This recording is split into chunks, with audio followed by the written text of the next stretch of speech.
Oh, hi, guys. I'm so sorry. I didn't know what was going on. I'm busy like answering messages. So touched that someone's here from South Africa. I see New Jersey in the house, Virginia, my homeland. So this is really great. It's great to see you all. Well, to feel you all with me here. And thank you so much for coming out this morning. So I am Stephanie Rosebird, Rista Stephanie Rosebird, and I am so happy to be invited to speak the first thing in the morning on Juneteenth. Happy Juneteenth, y'all. Um, oh, I'm going to be presenting today on Hoodoo Metallurgy. And before I do that, I just want to like quick go through some of my books for you. And there's a lot. There's like a little Llewellyn library here.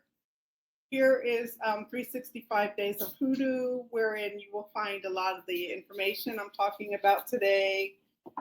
Here are some of my Llewellyn annuals that I have written for throughout the years. And this is Witch's Spell a Day, which is a lot of fun.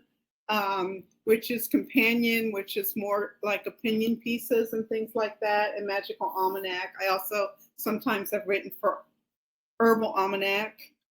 This book is, I feel very special to be included in North American folk magic. This is a compendium of folk magic from across the US. Very important book for you to have if you're interested in this type of a topic.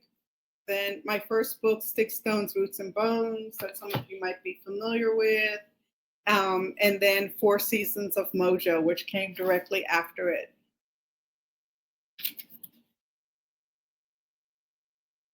Yeah, so I want to thank you for being here. Like I said, I want to thank Llewellyn for having me, particularly on Juneteenth. It's very meaningful to me and very special to be here right now. I see a lot of Africanisms in hoodoo metal magic that cannot be ignored. I see a direct tie back to the Congo and some elements of it, and also to Nigerian and the surrounding environs of the Ifa, particularly, of course. So our metal magic has to do with Ogon, the warrior god. One of the things that started me on this path of being so interested in our metal magic was actually my mother, who was not a hoodoo. Her mother was not a hoodoo, but there were tenets in hoodoo in their behavior and the things that they did. For example, often I talk about that move that we made from East Orange in New Jersey to South Jersey. The first thing that my mother did when she came in the house is throw pennies. You just throw them all around the house. And what that does is it invites spirits and ancestors. It appeases them. It shows that you appreciate them, and by doing so, it brings you good luck and it blesses the home. We're into coin magic pretty much. So the pennies are a big deal. We think that they're lucky. In my home coming in, I try to keep a penny with the heads up on the front door. We like pennies, especially the older pennies that have um, more copper in them. So the more true metals, the happier we are. And in fact, I have spent quite a lot of money over the years buying dimes, humble dimes. They are supposed to be 10 cents, but they're $5 and above on Etsy and places like that. But the reason why we like these 1964 dimes, oh, okay, yeah, I want you to be able to see the sky, um, is because it has a lot of silver in it. And silver, as you may or may not know, has to do with the moon, the sea, and the attendant goddesses, Orishas, Loas, that are connected to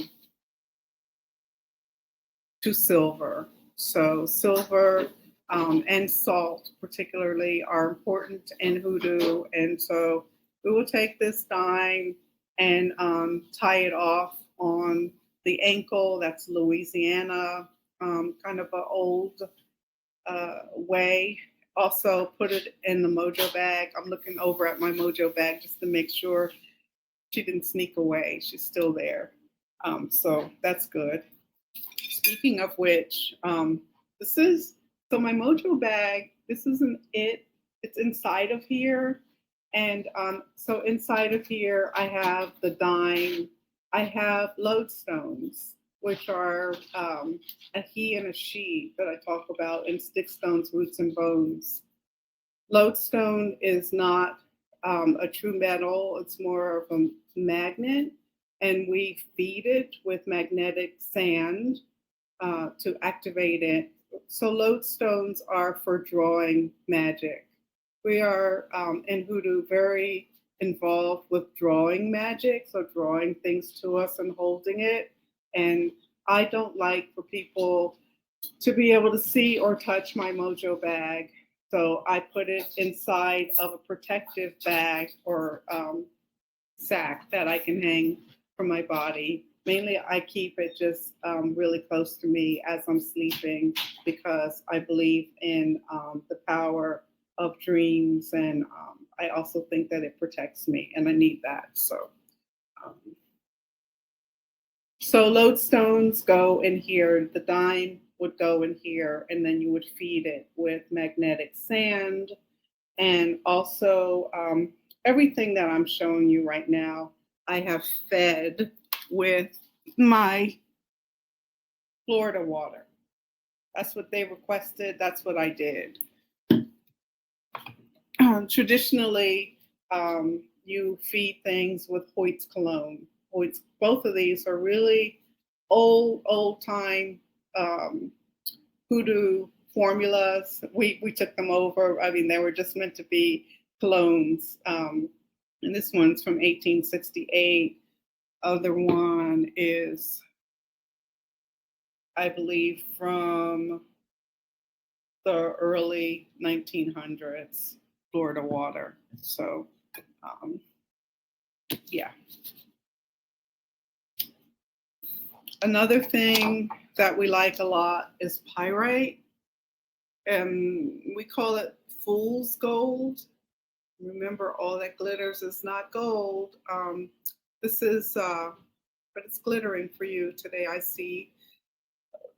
This can be, it can be ground and used to feed things. We like feeding things. Everything gets hungry. Their souls get hungry. So have to keep them fed, keep them happy.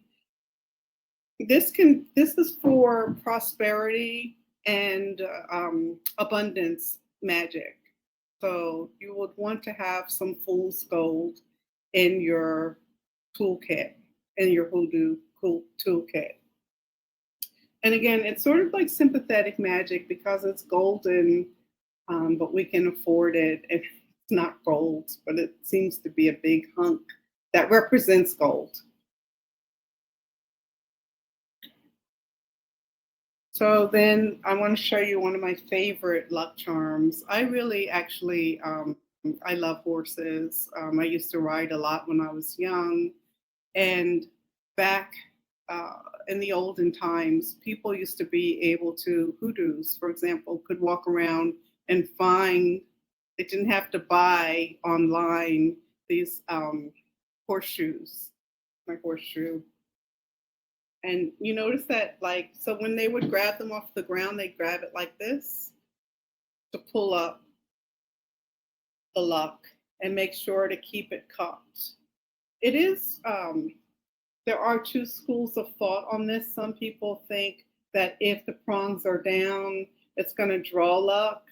I believe in holding the luck here. I believe that they are inherently powerful because they are of Ogun. And so they have that warrior, strong, protective power to them. And I like my horseshoe hung on the wall upward like this. Another thing, like, so these aren't particularly portable, but we use the nails that are used to nail the horseshoe onto the horse in our magic as well. So horseshoe nails are a thing that you don't hear too much about, but they indeed are. Speaking of which, nails. So I have some coffin nails right here. And coffin nails are squared off nails. My husband is a carpenter and he can't believe the stuff about nails and that we need to have them and that people actually nowadays charge much money for them. But they are squared off nails. I like mine rusty. I just like the rustic feel of it. It reminds me of the old times from which hoodoo comes from. So I like the nails. So you would imagine with sympathetic magic, if you know about sympathetic magic, which is sort of like an object symbolizes something. From its symbology, it has inner power to it. These are very powerful tools for the hoodoo. They can be used. One of my favorite things is if you want someone to stay with you or near you, you would take the sole of their shoe and nail it to like a porch board or something like that outside of your home. You would nail through the sole of the shoe with these.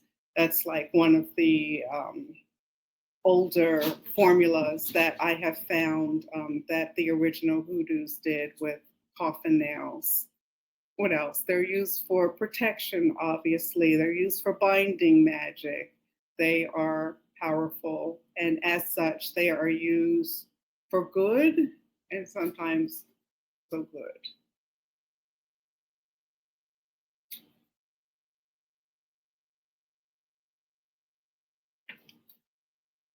Then next are the ubiquitous with hoodoo skeleton keys. So a skeleton key is as it looks, it's for opening things and opening portals, and opening sacred spaces.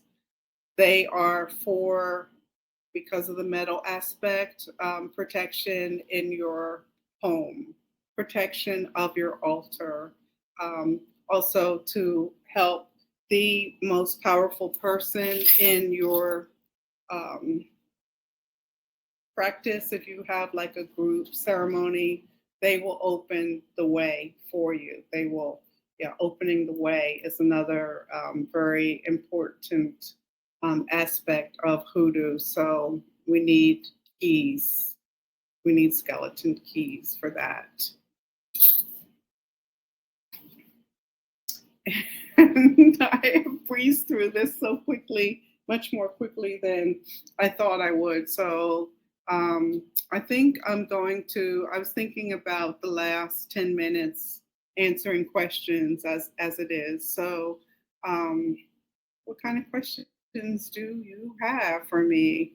I'm going to be looking over here to see. I'd like to chat with you because a lot of like what I do, like 365 Days of Hoodoo from Llewellyn it's a comprehensive guide. I think of it as a year apprenticeship in a book. But I find through the questions that I get from online, from on Instagram and so forth, people want to know more than what is in that book. So I see some questions coming. I want to see what you all are saying. Mm. Yeah, someone, Kiki says, you can lock and block with keys also, can't you? Of course, there's always a duality in magical practices. So what you can do, you can undo. There's a lot of debate about closed practices. Is it acceptable practice for me to study? I don't know who you are in particular, Haven, but it's okay to study on the peripheries of hoodoo. However, it is a closed practice, and we prefer to have the people who are speaking on hoodoo, hoodoo priestesses, and so forth, priests, to be of African descended heritage.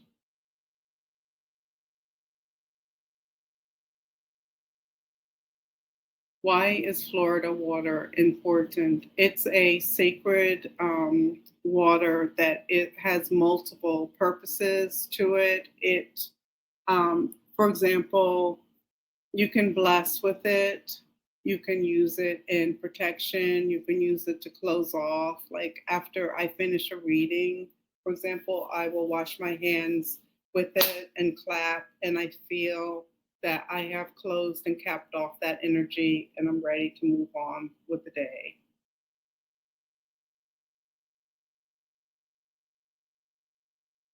Can you substitute for real coffin nails?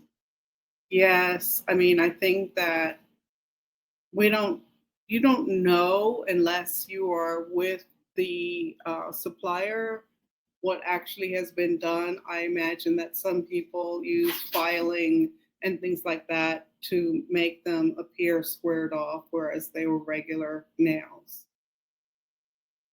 What are the things you can do with an Indian head penny? Indian head penny, like I said, the older they are, the stronger the magic in them because they're going to have more copper. The copper relates back to Congolese magic, to Orisha practices with Ogun. So, yes, it's going to be a more powerful penny for you. Someone said, my grandma always had Florida water in the house. Betsy said this. And I started buying it after she died. I sprayed in my home for cleansing and protection. Beautiful. That is gorgeous. Yeah. So I guess also before I go, I wanted to let you know that a lot of these um, I talk a lot more elaborately. I didn't know how much I was going to be able to say about the history because, in the Americas, in the United States, I can see a love, for example, of blacksmithing in our culture and also in using metal like cast iron in our cookery. And I think that that is all the way going back to the original blacksmiths and us knowing that what they prepared for us is going to have alchemical properties to it and have a magical ability. So there's the blacksmithing, which in parts of Africa with sorcery and such is looked upon as actual magical practice. So whereas we see it, or not we as in me, but as some people see it as a trade or a craft, it's actually considered a magical practice. I have like an article that is quite extensive with Llewellyn in their magical almanac about that. What else was I going to tell you? Oh, and so when I go to um, Mystic South, which is coming up in July 14th through the 17th, I'm going to again speak about metal magic. So if you're really interested in this topic, make sure you come there. I'm going to present on Hance and opening the mystical portal. But we're going to do it with different kinds of African incenses, frankincense and myrrh. We're going to use some American copal. It's going to be really all the way live, so you will like it. I'm going to make some of that available to you so that when you're home, you can open your portal. We can't use fire at that particular location, but um, it will be available to you.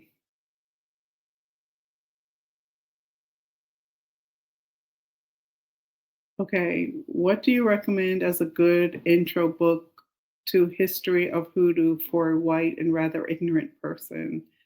I really um, I like the old school books. There are the WPA project. I think it's WPA collected a lot of from direct interviews, and they had hoodoo informants. I would recommend something like that because you are seeing directly from the original practitioners how it was meant to be. And yep, loving talking with you guys. This is great. Very, very, very nice. Where is event in New Jersey? I don't have an event in New Jersey yet, but I do have something close by in Maryland coming up next spring. You know, with WPA, it's work project. I can't remember exactly what the acronym stands for. I'm sorry.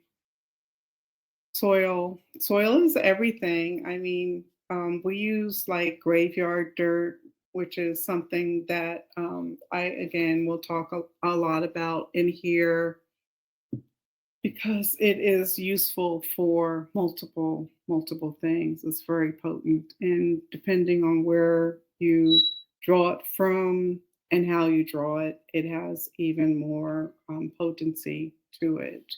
We need more events in Savannah, Georgia. Yay! Someone listen. I'm going to be in Atlanta, so close by, I think.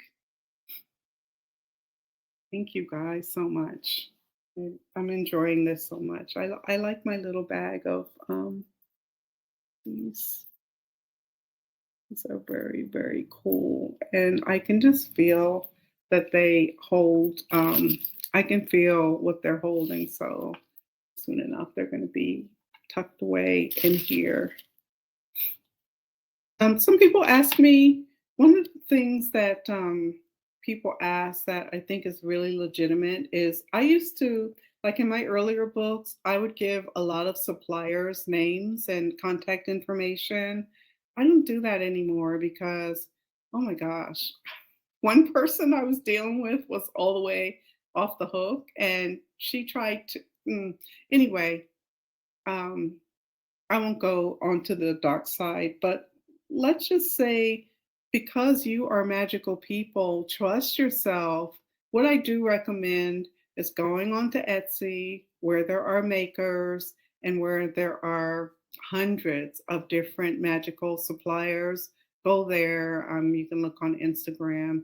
I would just look around, feel around, especially because some people don't have what you need. They don't have the nails, they don't have the horseshoes. So sometimes you have to go from one supplier to the next. But eventually you will have your things. And once you have your toolkit all together, you don't need a lot constantly. Just my Hoyt's cologne, for example, I've had this bottle for quite a while. I think I've had this for a couple of years because you don't want to drown anything. You just want to feed it a little bit. So, yeah. Is hoodoo more of an African American way? Would the guide spirits not work as strong if the person isn't African American? You have to ask yourself in your soul that answer, and I think that you already know. There's no such thing as a hoodoo priest. We are true, Carrie. We're not a religion. I was just trying to be more like equal, but we do have priestesses like me. Yep. Magic.com is my favorite resource. Yeah, I don't know about that. I'm fortunate to live in New Orleans. Indeed, you are. Um, yeah. There's a lot of debate about our practices and the ownership of them. And we've had so much taken away from us. We've had it legislated against us in the earlier days that you could not practice African descended practices all across the diaspora. So we really want to take ownership and protect our ways. I am a very sharing person. I believe that I'm meant to be a bridge and communicate. So I'm happy to do that to a certain extent. And can you make your own Florida water? Yes, yes, yes, yes. Absolutely, absolutely, you can because it's a mixture of spices, fruits, flowers, and then you need an alcohol like a vodka. I'm going to be developing my recipe, and once I do, I will share it online. Yeah. So I think that's probably about it. There was a question about the metal to use in protection that has been posted again. Yeah. So, yeah, metal by its nature is protective. So, all of these goodies that I have shown you have protection elements to them. So, it's not like there's like one type of curio or object that is for protection. There are many different ways you can go with that, choosing from though protection from what.